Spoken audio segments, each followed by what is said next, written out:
Welcome to the Magnetic Marketing Podcast. Today we want to take you into the DeLorean and back in time in order to be able to discover one of the first people to teach a course on how to market online. Today we get to listen to Dan Kennedy and Bill Glaser as they interview Corey Rudy. Corey Rudy started selling online in 1996, and sometimes it is extremely worthwhile to go back to their roots and to the history of what made everything possible in order to help us move forward today. Now, this is just part one of a part two series, and I am so excited for you to delve into this. Let's get back to the basics and learn the foundations on which digital marketing was founded and the long-lost lessons that you may just need to hear today. Let's listen in. I don't think there's anybody that has had a bigger impact in the field of direct response than Dan Kennedy. The legend of Dan Kennedy should be ignored at your own peril. They're not really lessons, they're kind of laws that you live by. Dan opened my eyes to what small business marketing looks like. Dan teaches strategic direct response that is timeless. His ripple effect touches people who don't even know his name. The world as we know it was changed because Dan Kennedy became obsessed with marketing. Welcome to the Magnetic Marketing Podcast with your host, Dan Kennedy. Hello, everyone. This is Bill Glaser, and this is another Gold Plus call. Today on the call, I have not one but two giants. I've got Dan Kennedy certainly on the call with me, number one giant in marketing, and then also Corey Rudy, who's probably the number one name I believe on the world of the internet today, and it's really a fascinating guy that I've gotten to know pretty well the last 2 years because he's a member of Dan's Platinum Group.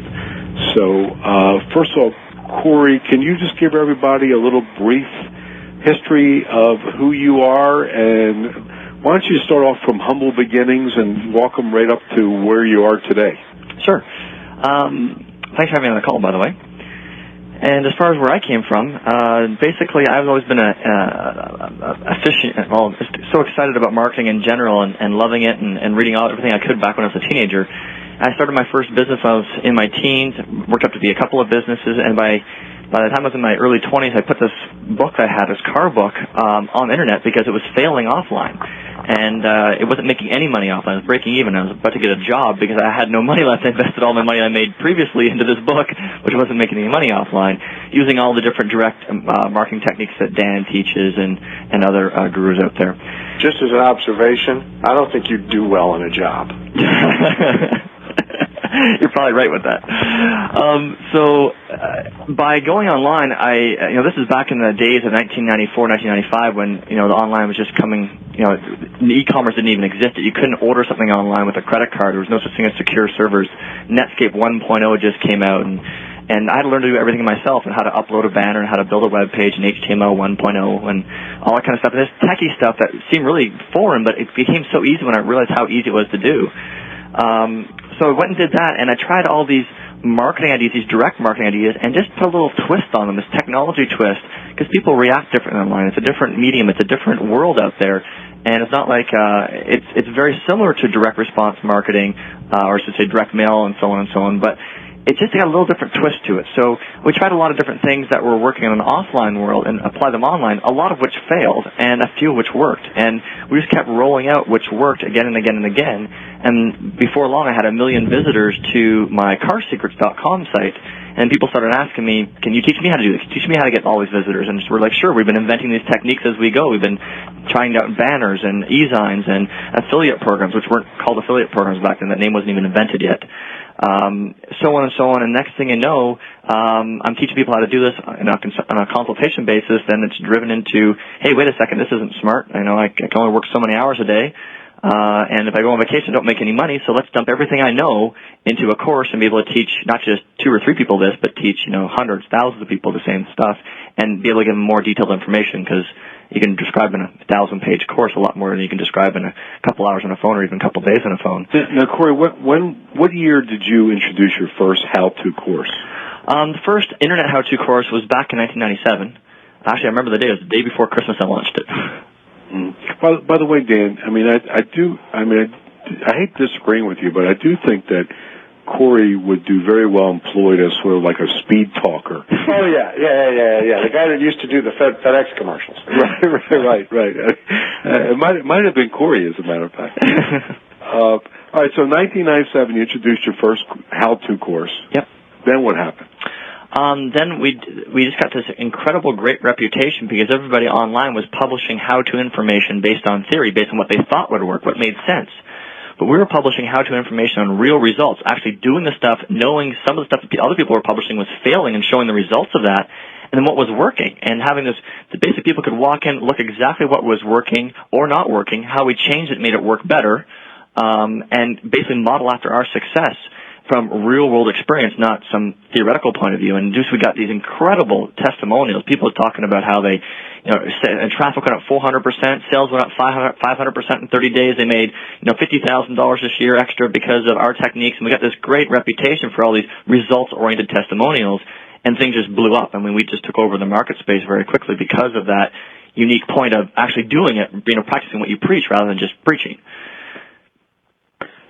So what have, so you introduced your first course in 97, great results, great testimonials, and I know that, from what I've observed of you, you've also been a great innovator and creator of different products that people can invest in order to help their own internet marketing businesses. What are some of your great successes that you've been credited with? We were probably, although I can't prove this, we've been accredited many times for many people saying that we're the inventors of a two-tier affiliate program. We were doing this back in 1995. We called it a referral program and a sub-referral program, but in essence it's what you now call today a two-tier affiliate program. We were doing that back in 95. Some other stuff we've been doing, way before. Our idea, just as Dan is to be a guerrilla marketer, is to really do what works rather than what's popular, because what works is what makes you money. And we were doing pop-ups years before they ever became popular. And, of course, when they become popular, they become less effective. Same thing with email. We were collecting email addresses and marketing through email when it was not popular, because that's when it was really effective. So, you can, all the way through the Internet cycle, or what's happened in the last 10 years on the Internet, we've always been ahead of the curve, grabbing on, and if not inventing, being part of the new thing that isn't known yet and is known, 2 years down the road and then becomes less effective. But we roll it out when it's blistering effective. And I guess the next question I have is, and this is something that actually Dan and I have talked about, sort of offline on many occasions. But the one thing about the Internet that we find kind of interesting and challenging is the fact that unlike traditional type of offline marketing, where there, those of us that have gotten really good at offline marketing, if you go back 30 years ago and you see the people that were good at it 30 years ago, there hasn't been a whole lot of changes in that. But on the Internet, what I'm seeing is it's a constant changing scenario. And I mean, you mentioned pop-ups, and pop-ups were a great thing. And then all of a sudden, everybody figured out how to block the pop-ups. And then I think you guys came along and invented hover ads. How do you find that as a real challenge, is like sort of keeping up with the changing of that that media? Yeah, definitely. There's some constants in Internet marketing, like copy. You have to know how to write good copy no matter what you do in any medium. But there definitely, the technology changes, and you need to be on top. There's certain things, other things, like affiliate programs have always been an incredible resource and a phenomenal way to drive traffic to your website and make money online. But then again, things like pop-ups and now things like email are starting to become less effective. Not to say they aren't effective, because pop-ups still are. They still make money. And even the way we're doing now, what we call hover ads, double those results. However, they're not as effective when nobody knew about them, and there's this little guerrilla technique. Yeah, why don't you just, for everyone on the call, why don't you just explain what the hover ads? I think most everybody knows what a pop-up is. I hope they do. Why don't you explain what a hover ad is? Sure. I should qualify something here about pop-ups, because people go, oh, pop-ups. I will never use that on my website. And the quick story behind this is,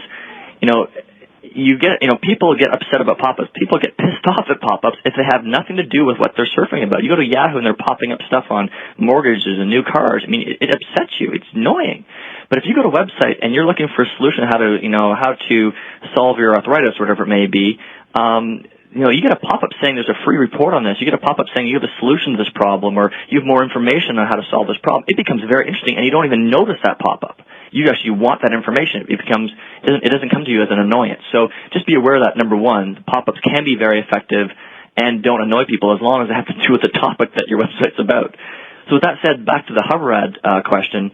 Yes, pop-ups now are being blocked over 50% of the time. People can't see them because they're being blocked. The second thing is that people are becoming very, I can't think of the word today, but immune to them. They know what a pop-up looks like. As soon as they see the box come up, before the content even loads inside it, they're clicking the X button to shut it down.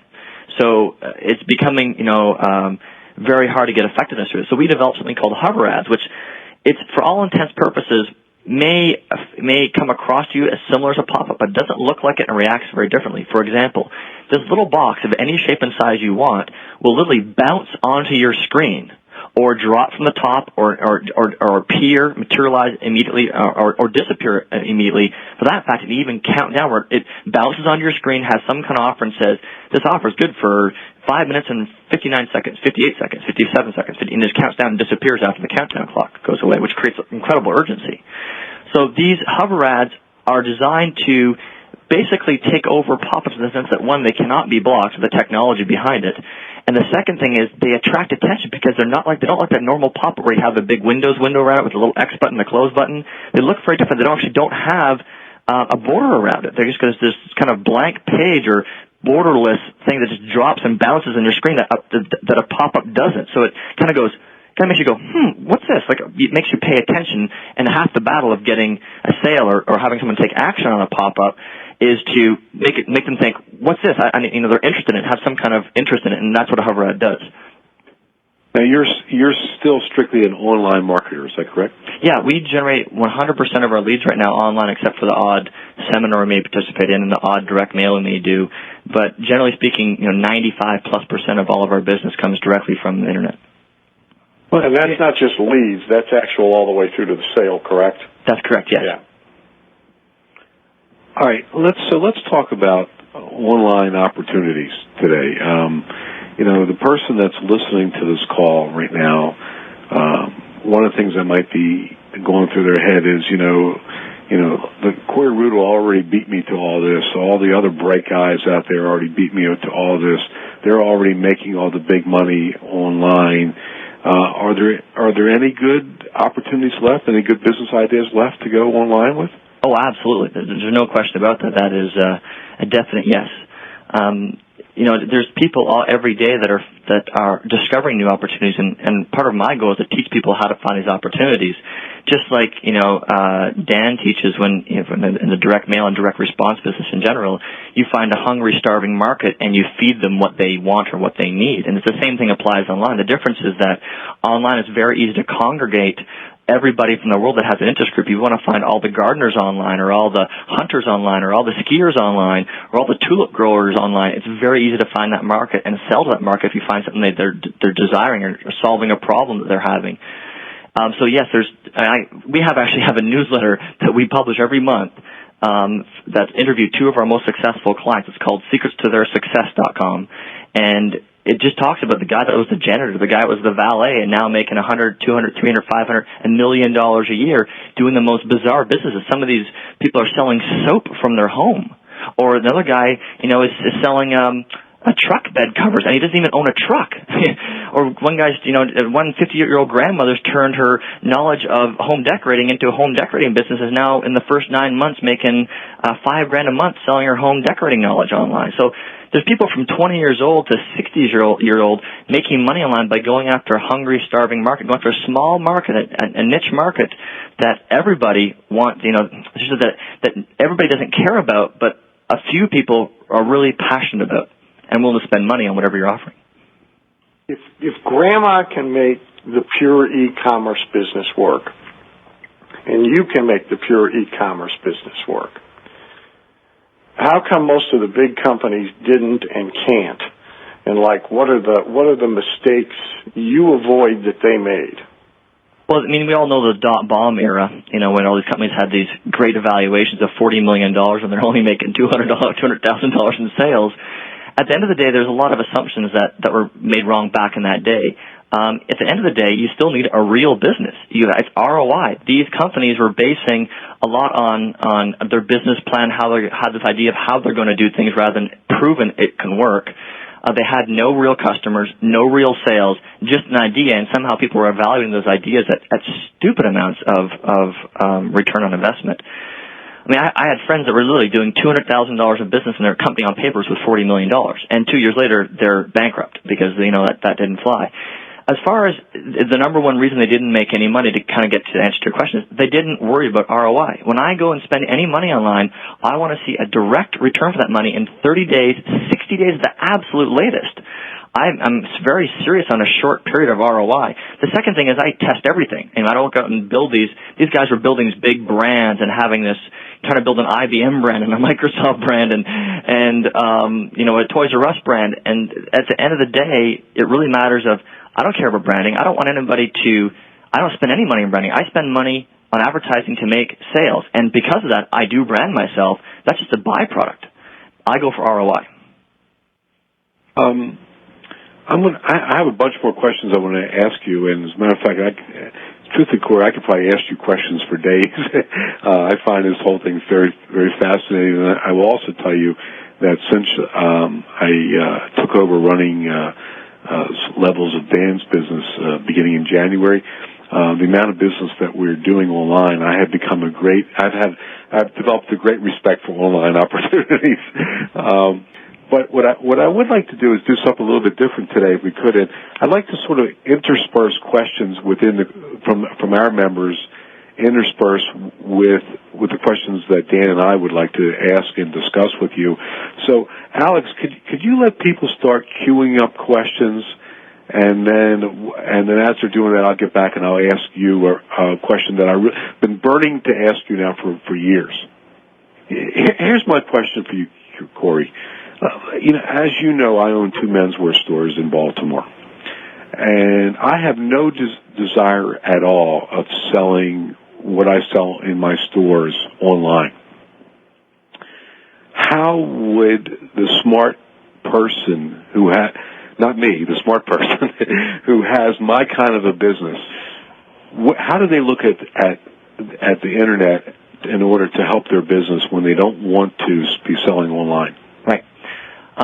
That's a great question, by the way, because a lot of people are in that boat where they don't want to have a store of, thousands of things online that they don't, really want to have the administration of that. No, but they want to promote their regular business, be it chiropractic practice or beauty salon or carpet cleaning company or retail store. Right. So first thing, besides actually promoting your business and bringing on new leads, let's just talk about a second about maintaining, and I shouldn't maintaining, is growing your business using a cheap communication method, and that's email. So the first thing, no matter what business you're in, I don't care, if you're on a grocery store or a dry cleaner, you should be collecting the first name, last name, email address of every single person that goes through your cash register, because that gives you the ability to be able to contact them and stay in communication with them for the rest of their lives. And for that fact is build this credibility and build this rapport with them again and again and again for almost zero cost. You could literally be emailing them, tip of the month on healthy eating for the grocery store, tip of the month on how to, these different back exercises with the chiropractic business. The list goes on and on, but building this rapport so that when you come across as experts, when they need the help, they're coming back to you. 2 is you can use it for a promotional campaign where you want to drive new business to, I should say, drive your customers to your store.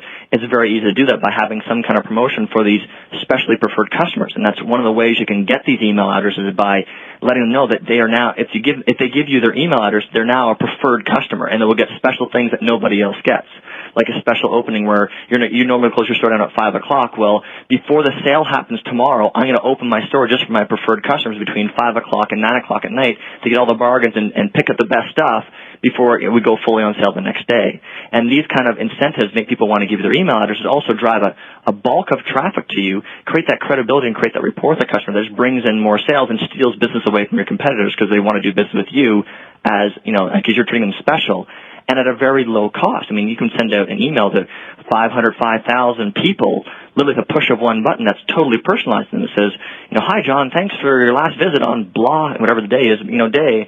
We want to let you know about a sale, yada, yada, yada. We want to let you know about a new product line we're launching that we're going to, launch tomorrow that you can come in and get, yada, yada, yada, and launch new products, launch special occasions, launch sales. The list goes on and on and on of how you can use just email to make more money using your existing business. Getting leads from that, the second part was getting leads for your business is a whole separate deal, but I just want to give you one kind of quick insight of why every single person on this call should be doing business online right now, just for the email factor, much less anything else. Well, a couple of follow-up questions to that. Well, number one is you talked about I think your terminology was the marketing or the something secret of the month. And I have a frequency question for you because, we've been collecting email addresses at my menswear stores now for several years, and we actually send out a dress, how to dress properly secret every week. What are you finding as far as frequency? And then I know like another platinum member, Matt Furious, actually sends out, now he's strictly an online business, but he's sending out 2 emails a day. What is your thoughts about for the person who's is not quite sure, hasn't tested it yet? What's the safest way to start off with frequency? Generally speaking, we've tested this backwards and forwards a ton of different times, and it's different. I want to quantify this by saying that or qualify this by saying it's different in every single business. I mean, your business is a little different. The way you talk to people is a little different. If you're coming across more professionally or more personally, so on and so on. But for us, for our business, we found that sending out one promotion, in other words, trying to sell them something once a month, and offering information, some kind of pure content with no sales angle to it whatsoever, once a month, so 2 emails a month, is our minimum. We should be doing that at a minimum, and we can get away with 2 of those each, being we can promote twice a month and give away content twice a month, so a total of 4 times or once a week, without any kind of filtering in sales. And actually, that's our maximum return on investment for email sent. If we start sending more than that, more than 1 a week, we found personally that our sales stopped dropping because people start ignoring the email and not paying attention to it because of the frequency. Now, with that said, I know that Matt Fury's doing this and doing 2 emails a day. His emails are probably, and what I've heard is a lot more personal, being he's talking about what he ate for breakfast and creating a great relationship with these people.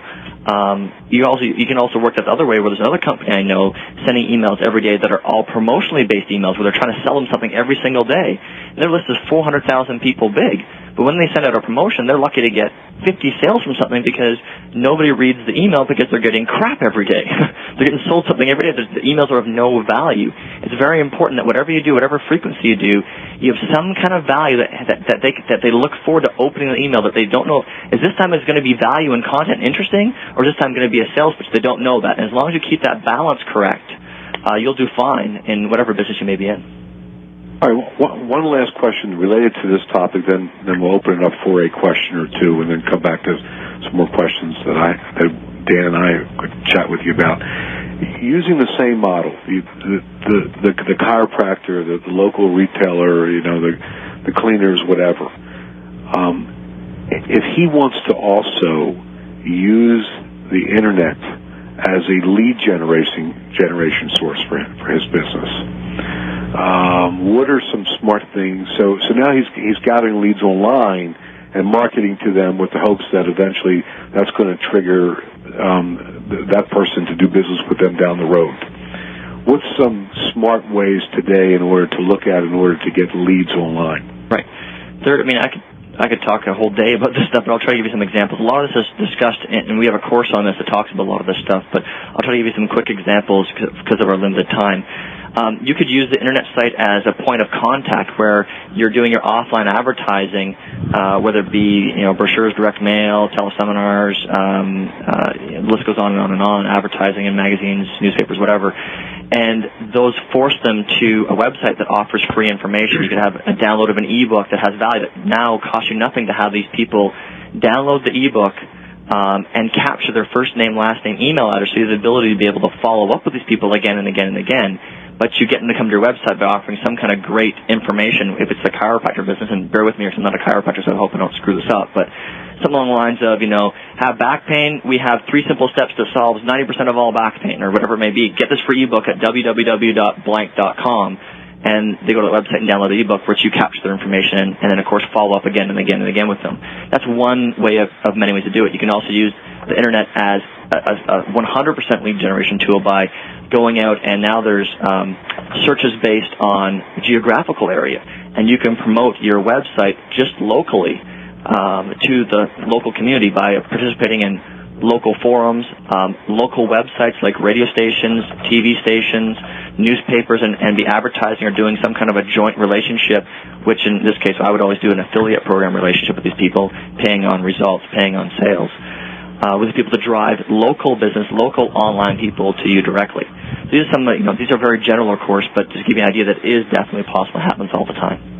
I want to follow up on something that you talked about earlier, and this is a real example that happened to me within the last month, which is we were running an event in our stores, and because of something out of our control, our direct mail piece was a disaster, and we had to act quick. And one of the nice things about the email is it allows you to move on a dime. And we actually used 2 technologies that allow you to do that. One was email, the other one was voice broadcast. And in both cases, we were able to do a lot of damage control by being able to use, those media that allow you to be able to move so quickly. Alex, do we have a question or two in the queue yet? Hey, Corey. Question I have for you is a pretty general question, but I'm going to give it a shot anyway. I've got an offline business right now, and I have a couple ideas that I am looking to take online, but ultimately I have really no idea if will these fly online. So I guess my question to you is how do you go about finding out what the viability is of a business opportunity? How do you know people are actually even looking for it on the Internet? Right. That's a great question, because there's tools out there that allow you to actually confirm before you actually, build this website or start selling our product online, if the market is there, if that hungry, starving market's there and wants your product or service. So there's a couple of websites I'm going to give you here, so if people have pen and papers want to write these things down. One's called wordtracker.com. This is actually a service. You can go in and find out how many people are searching on a particular keyword or phrase. So if you're in the aviation business or the gardening business, hunting business, whatever it may be, or whatever you're selling, whatever your keywords are for that. If you're in the chiropractic business, back pain, chiropractic services for Seattle, so on and so on. These are the kind of things you want to punch into WordTracker, and WordTracker will tell you how many people are searching these things on the searches, how popular is it. That'll give you an idea about that. It'll also tell you, WordTracker will tell you how many competing websites you have on those same keywords, which is really great. You can see how much business is out there, and is it already saturated. Okay, Dan, do you have any questions or any comment you'd like to ask? I make a couple of points about what Corey said so far. First of all, your last question about, really using it for if you will, an ordinary business.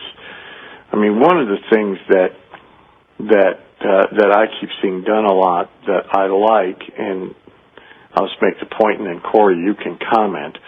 I mean, I talk to people all the time about the idea that if you want responsive customers, you train them to respond. And so with a variety of media, all the ways you communicate to them, you want to encourage them to be coming back to you and asking for additional information about this, that, or the other thing. And so whether it's a paper and ink newsletter or a postcard of the month or however it is you communicate with your customers, you want that bounce back effect. One of the things that seems extremely effective to me, and also has the virtue of being cheap to the point of nearly free, is the email that drives them back to a site to get something. And it seems to me that any business, again, can use this strategy, be they dry cleaner, butcher, baker, candlestick maker. Yeah, I couldn't agree anymore. The Internet, it gives you the ability to be able to give someone information that before you have to send an audio tape, CD, report and mail it and cost you money, and now you can deliver that same information for free, which brings your lead cost down to so inexpensive, and now which will allow you to make some mistakes and still make money.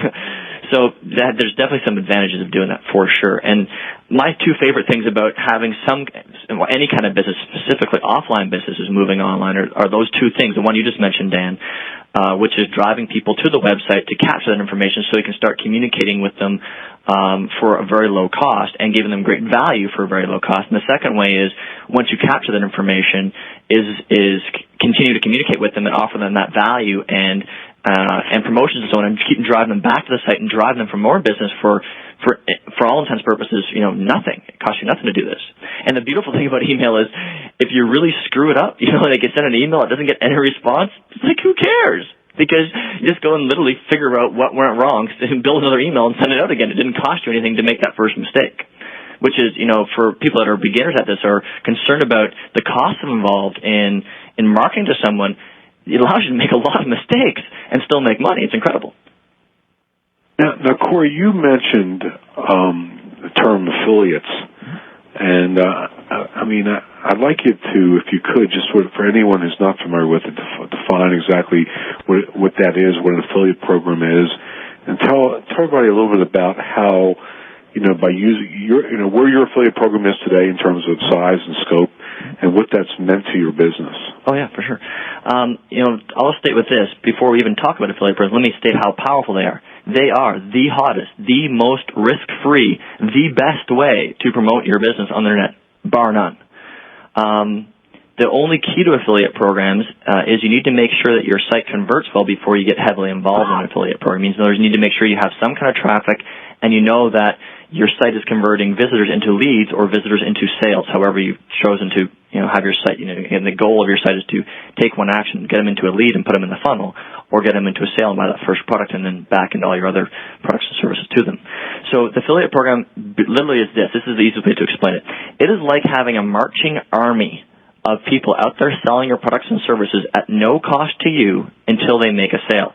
It's like having a marching army of commissioned salespeople that are technically working for you on behalf of you that you don't have to worry about or deal with or have, any kind of communication with until they make a sale.